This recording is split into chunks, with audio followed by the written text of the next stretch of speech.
Bom, então vamos lá, Mi. Começa aí se introduzindo pra galera, falando quem a senhora é, como, aonde, porquê.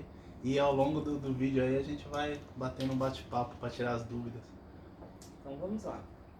Liliane Regina Mello, sou paulista, nascida em Jundiaí, ah, mãe de 2 filhos, Fala mais alto. 3 netos. E, um, e aí meu filho tem conversado comigo, tenho seguido os vídeos dele, né? Quando começou, toda mãe tem aquela mesma... Ai, essas novidades. Muito me assusta ainda. Ainda me assusta um pouco essa tecnologia, esse avanço, né? Porque eu sei que os meus netos estarão com carros voando em breve, em breve. E aí eu tenho assistido uns vídeos que meu filho vem colocando, eu acho interessante porque ele consegue falar dele, né? Todos vocês têm família e a gente sabe que as necessidades das famílias que existem são enormes, inúmeras.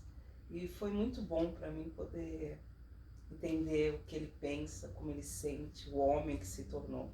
Eu tinha uma frase que eu falava muito para ele quando ele era pequeno: você vai ser um grande homem, não no tamanho, mas de coração e alma. E Deus me abençoou, né?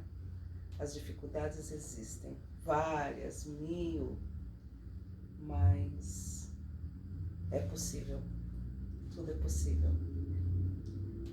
É difícil, mas não é impossível. E eu tô aqui para responder dúvidas, perguntas. Eu estou com um canal, né? Como meu filho disse, ele me incentivou: mãe, aquele livro lá que está parado na sua mente, ele tem que sair daí de alguma forma. Não que eu não venha fazer esse livro escrito. Tive um mentor maravilhoso, Cláudio André, que eu quero estar introduzindo para vocês também. E esse livro vai sair. Mas é um livro, o porquê do livro, né? O porquê do livro, porque eu acredito que a minha trajetória de vida, my life, eu acredito que venha a trazer para as outras pessoas, jovens, ou até mesmo pessoas da minha idade que possam ter Que um se limitam. parâmetro que vão se identificar com a minha história. Alguns podem utilizar para o próprio engrandecimento, né? Posso dizer que é fantástico a memória de quando os amigos da minha mãe vinham falar comigo: ai, como ela é linda. E eu pensava: ai, essa velharia. Ai, se eu soubesse o que eu sei na sua idade. Era o que os amigos da minha mãe diziam, né? E aí, aqui me encontro dizendo: ah, meu filho, se você soubesse o que eu sei na sua idade. Mas eu tô feliz. Todos os meus 2 filhos são maravilhosos. Victor Hugo vai estar introduzindo o irmão dele, é um grande chefe. E, e aí nós vamos contar nossa trajetória, como foi. Para quem gosta bem do inglês, quando ele estiver introduzindo o irmão, vai sair muitos erros em português, porque ele chegou aqui com 4 aninhos e Victor Hugo tem uma diferença de idade de 8 anos. Ninguém falava inglês, eu não falava oi nem tchau, porque não existia o plano, eu tenho o sonho de sair do Brasil, não existia. Meu sonho realmente era aos 40 anos ter minha casa própria, meus filhos na faculdade, introduzidos na vida, casados, e seguir aquela rotina. Eu Sem querer cortar a senhora. Então a senhora não tinha um sonho, uma idealização de vir para os Estados Unidos. não, essa idealização ela se concretizou quando eu tive um desequilíbrio muito grande emocional.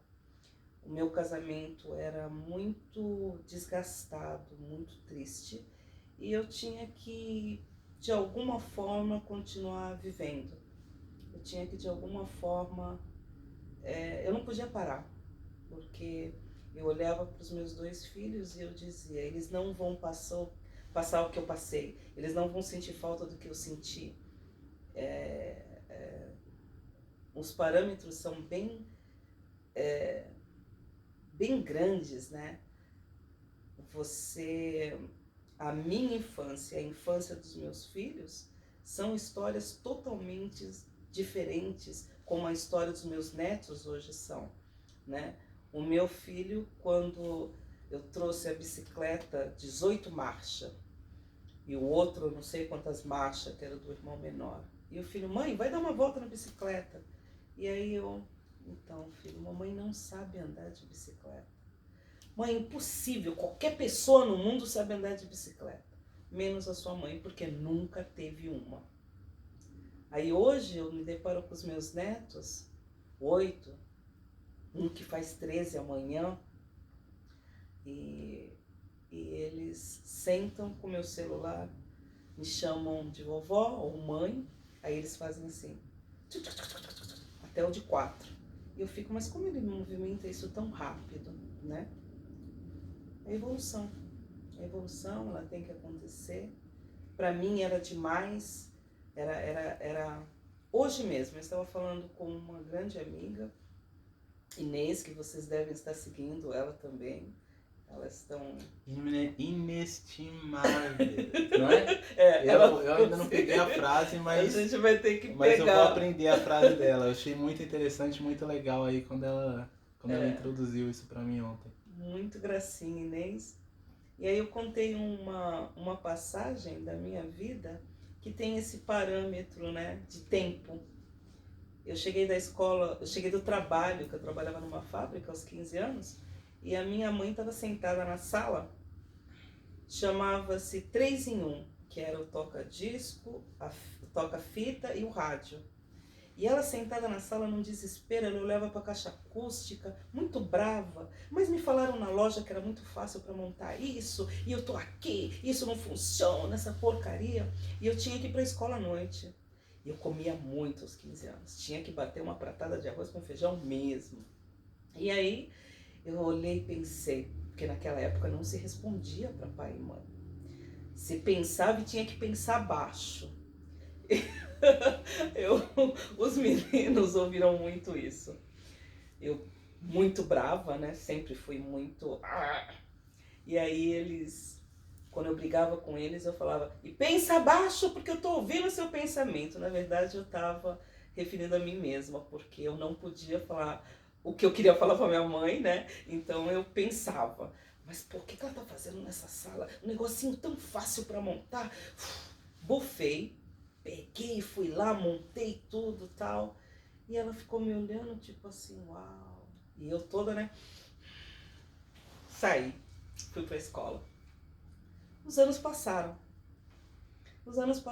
As crianças estavam aqui na escola. Victor Hugo chegou com um amiguinho dele. Hoje, esse é o motivo de eu ter o nickname Lady Leo. Comprei um computador. Comprei esse computador e tô eu lá na sala. Põe fio, tira fio, conecta fio e faz. E não funcionou o computador. Chega Victor Hugo correndo porque ele queria pegar não sei o que, queria ir jogar basquete com um amiguinho. E aí eu fiquei... Hoje, claro, né, eu fico analisando o que ele não deve ter pensado anos depois. Porque se eu pensei daquela forma, eu imagino ele, o tanto que não deve ter me chamado de ai, poxa vida, não sabe montar uma coisinha tão simples. E os dois sentaram, montaram meu e-mail no AOL, Lady Leo. Ficou Lady Leo até hoje. E o que eu quero dizer com isso? A evolução, ela não é uma escolha, ela é uma opção. A vida, ou você estaciona. Eu não acredito em regressão, eu não acredito que as pessoas regridem. Eu acredito que as pessoas estacionam, desistem de viver, desistem de lutar, desistem de persistir. Porque eu acredito que esse Deus que eu confio, que eu amo de paixão, a vida, para mim, o mundo é como uma escola. Vamos ver se eu me defino. O mundo é uma escola, onde nós temos um diretor que é Deus, onde nós temos um professor, né? Cada um na sua crença, na sua religião, com muito respeito, é claro. E esse professor vai ensinar para aqueles 40 alunos daquela sala aquela matéria, matemática, inglês, português, história, seja lá o que for. Os 40 alunos daquela sala, um tira 10, outro tira 0, outro tira 100, 50. Isso significa que cada aluno está num grau evolutivo mental, psicológico e emocional de aprendizado para aquela matéria. Cada um tem seu tempo de aprendizado, de aprimoramento, penso eu. E esse mundo que é a nossa vida, né? Esse professor que está ali se dedicando, esse diretor que está ali para dar os nossos diplomas, ele só vai ser possível se você, quando tirar um 10, não desistir de acreditar que você pode chegar a uns 60, 90, 100. Fácil? Não. Mas possível? Sim. E É o que eu falo muito sobre essa trajetória sobre vir pra América, né? As pessoas, por incrível que pareça, eu acho que o canal começou a dar um segmento muito forte por conta disso. Porque existem todos aqueles que são contra a minha ideia e tem todos aqueles que param e pensam, nossa, olha só, não é realmente tudo aquilo que eu vejo na TV. Não essa simplesmente chegar lá e pronto, entendeu? não, não é. E as pessoas têm muito disso, mas muito mesmo. Eu não tenho, mais uma vez eu volto aqui a dizer que eu não tenho nada sobre os canais que fazem isso, mas os grandes canais de influenciadores sobre os Estados Unidos, eles mostram que é muito simples, que é assim, essa história que a senhora acabou de contar, que é exatamente assim, é só você chegar aqui que você já vai chegar tirando 100. Você já vai chegar tirando 100 no trabalho, você já vai chegar tirando 100 na casa, você já vai chegar tirando 100 no relacionamento, nas amizades e tudo, entendeu? As pessoas estão com esse pensamento tão distorcido que é muito simples. Elas falam, nossa, mas o Vitor tá lá e tá... Olha lá, foi comprar um celular. Ele acabou de comprar um carro novo. Nossa, olha onde ele mora, olha onde ele isso. Mas por quê? Elas têm o pensamento de que tudo aqui é muito fácil, tudo custa muito barato, entendeu? É assim que eles veem isso. Então eu queria que a senhora desse o ponto de vista sobre isso, porque eu vivi uma realidade onde a senhora sempre me deu tudo, sempre foi muito Vitor, o que você quer, o que você gosta, mas desde criança eu aprendi o quê? A dar valor ao seu trabalho. Tanto é que eu preferia comprar 3 tênis em vez de ter um só. Eu preferia que a senhora comprasse mais. 3 baratos. Isso é fato. Eu preferia ter quantidade em vez de ter uma marca, entendeu? Que ele é diferente do irmão relacionado a isso, né? Foi mais fácil a adolescência dele nesse específico sentido. Porque, por exemplo, dos 14, 13, 14 anos, a marca era Fubu. Fubu tava pegando. Ele gostou da marca, ele gostou. Eu comprei uma jaqueta, mas tinha tênis, tinha de tudo que você puder imaginar. E aí eu falava, filho, você precisa de calça para a escola. Como que vai ser?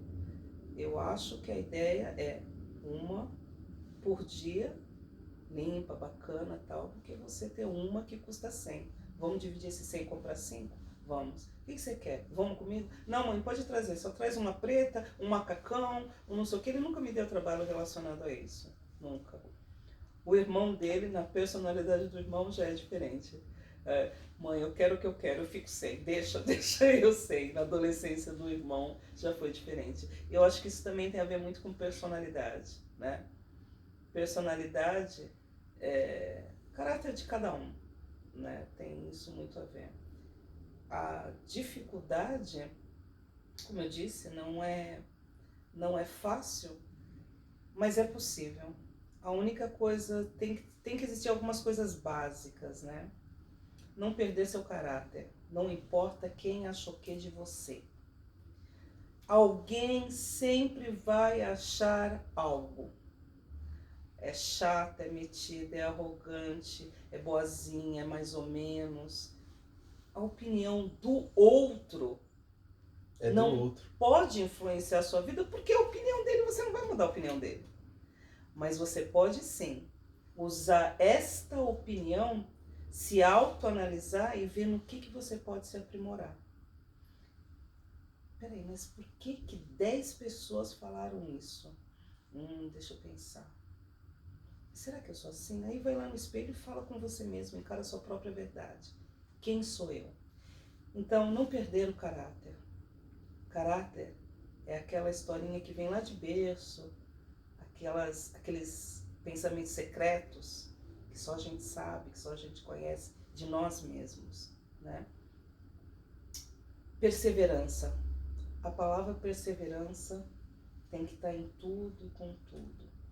Que ela vem do segmento da minha amada frase: insista, persista, não desista. Humildade. Humildade. 2 ouvidos para ouvir, uma boca para falar. Humildade. Ouvir, estar atento. Uma dificuldade muito difícil aqui. Eu fui morar num apartamento em Astoria e eu tinha que caminhar umas 4 quadras até a linha do trem. Dava umas 6 mais ou menos. Só que 6 quadras aqui em Astoria, nos Estados Unidos, em Nova York, ela é equivalente a 3 do Brasil. São enormes, né? São bem grandes mesmo. As ruas tinham muitas numerações. E eu reparei agora que veio uma amiga me visitar em dezembro e fui passear com ela e tal. E ela falou, nossa, quanto número, não, Liliane? O número da casa, o número da rua, como que você vai achar? E essa era uma dificuldade que eu tinha. Eu morava na 31 Avenida, a próxima quadra 31 Drive, a próxima quadra 31 Road, a próxima quadra 31 Street. Só que esse 31, ele vem com Road, Drive, Street tão pequenininho que não importa, você fica ali parada. 31 é o quê, meu Deus do céu? Eu nunca fiz inglês, eu nunca estudei, né? E aí eu subi até novamente a estação de trem, que existia uma padaria bem na esquina e tinha um rapazinho hispano que ele saía do lado de fora da padaria. Mira, Ninha, mira, meu amor. La primeira é 31 Road, la segunda é 31 Drive, la terceira é 31, nós te vive la 31 Avenida. E eu dizia, ai, por Deus, não dizia, não falava espanhol nesse tempo. E aí ele andava até um pouquinho mais para me mostrar qual era a minha rua. Qual a dificuldade? Os apartamentos em Nova York, antigos, eles eram com tijolinhos vermelhos. Então, na verdade, ficava parecendo assim, um condomínio. Imagina um condomínio enorme, né, de várias quadras, com o mesmo estilo de casa. Então, eu olhava, dava um pânico, porque eu não encontrava o meu apartamento, que não era de tijolinho vermelho. Ele ficava quase na esquina já do final da rua, mas eu tinha que achar a rua primeiro. Então as pessoas se preocupam com coisas, aonde eu vou morar, o que eu vou comer. E eu digo muito, quem chega hoje nos Estados Unidos, pelo amor de Deus, não reclama. Não reclama porque tem supermercado brasileiro, tem Globo, tem Bandeirantes, tem Record, tem de tudo, né? É muito comum você estar andando na rua e você começa a falar em português, você encontra alguém falando em português, seja português de Portugal, seja brasileiro, ou um espanhol, uma pessoa dominicana, equatoriana, argentina, seja lá o que for, que você tem uma comunicação. Eu entrava dentro do supermercado, eu achava tão lindo, perfeito, aquelas verduras com aquela aguinha, mas eu não conseguia encontrar o que era alface. Eu queria comer arroz com feijão, mas eu nunca achei a prateleira de arroz com feijão. Eu achei uns pãezinhos que vendia assim, um pacote no supermercado, que era muito parecido com o nosso pãozinho francês, a aparência dele. Era um meio pão de leite salgado, mas a aparência que me importava. porque você começa a dar valor àquilo que você tinha quando você não tem mais. E isso em todas as regras da vida, né? E eu, desesperada por um pãozinho francês, crocante, que fazia... Eu comprava essas bengalinhas. E aí eu comprei umas latinhas que tinha um gatinho. Gatinho, o que vai lembrar? Gatinho. Gatinho é peixinho, não é? Ai, que amor. Tuna fish. Atum. Não era comida de gato. Pois eu misturei na maionese o sonho do pãozinho francês. Eu comi comidinha de gato. Ai, que gostoso! É! Comi comidinha de gato. E um senhor hispano uma vez me viu comprando as latinhas. Porque quando você abre, ele tem realmente uma aparência de atum, sabe? Chega a ser até meio rosadinho. E eu fui perguntar para o senhor se existia outro tipo de peixe, tipo sardinha em lata, algumas coisinhas assim. E ele falou, mas está na outra seção, aqui é só de animal. Como é só de animal? Não, só para os animais, minha senhora. Não, está para allá, está para allá. E ele me acompanhou até a seção. Ali eu aprendi a parte do supermercado que era para cachorro e gato e a parte que era de sardinha, atum e tudo mais. Mas se paguei um preço, comi comidinha de gatinho com maionese. Aí dá para vocês terem uma ideia de que tudo aquilo que a gente acredita que a sapiência, eu sei de tudo, eu conheço tudo, eu vi de tudo, não esquenta a cabeça, eu vou desbravar o mundo. Ela se torna limitada e o seu caráter e a sua perseverança faz com que você não desiste. Eu não morri porque ter comido as latinhas, não morri, tô aqui.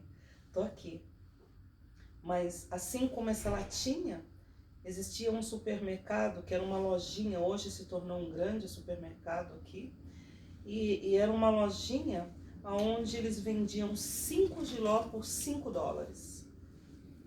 Se estamos no Brasil, odiamos jiló. Ninguém quer comer jiló. Eu não como jiló.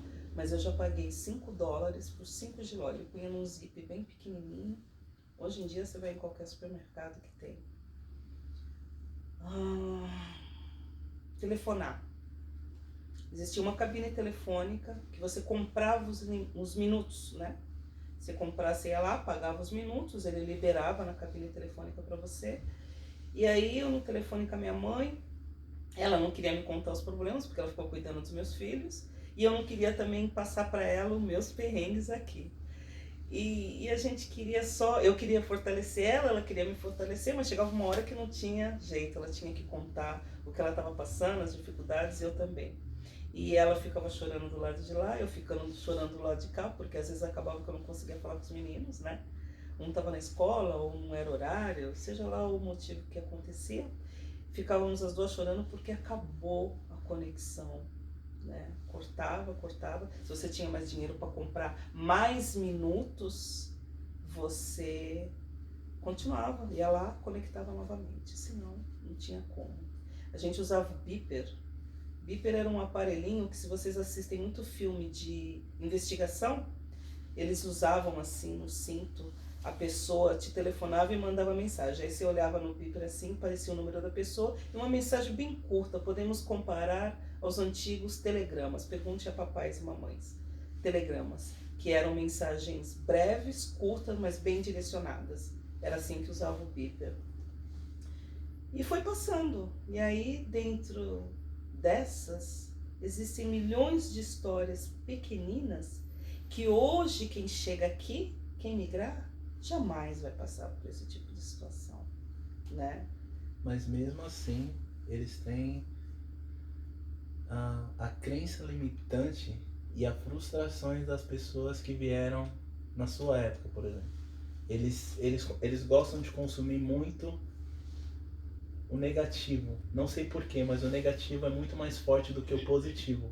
Eles não conseguem entender que dessa história que a senhora acabou de falar, da questão da comida do gato, que a senhora aprendeu que a senhora não morreu porque cometeu um erro e superou uma dificuldade da barreira de língua, entendeu? Eles não veem isso como algo positivo. Eles veem como tipo assim, nossa... um caráter formado, uma perseverança, uma persistência. Eu não estou aqui também querendo dizer as minhas dores ou eu sou a vítima, não. Eu passei pelo que eu tinha que passar para o meu próprio engrandecimento. Eu me dispus a vir para o Brasil, para um país sem falar o idioma.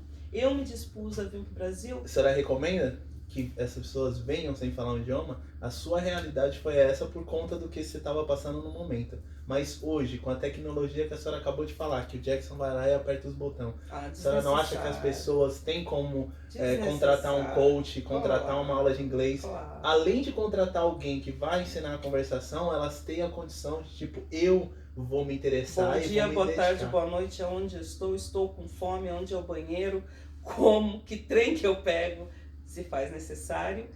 E não não existe a necessidade de se manter na ignorância, né?